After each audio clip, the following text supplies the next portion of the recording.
Alright mga tol, so nandito tayo mga tol sa man-made forest mga tol sa Bohol. So yan oh. So ito pala yung mga tol, ang kwento nito mga tol noon tinanim lang mismo to ng mga tao noon na mga ibig sabihin ng mga sinaunang nakatira dito. So kaya ito, wow, grabe.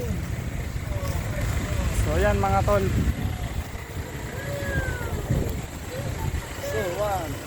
So ayan mga tol, man-made forest. Boss, ilang ilang taon na to?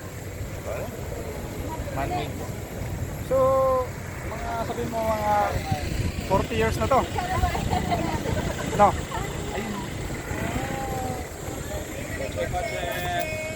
Ayan, titingnan natin. At ginawa nga.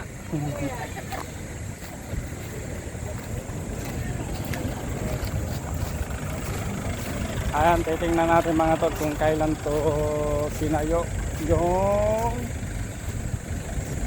man-made forest.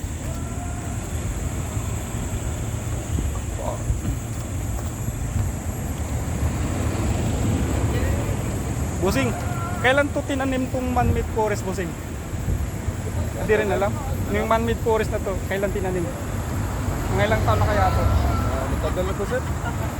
Matagal na. Mga 40 years o 50. Wala kasi pinuntahan ko yung walang nakalagay.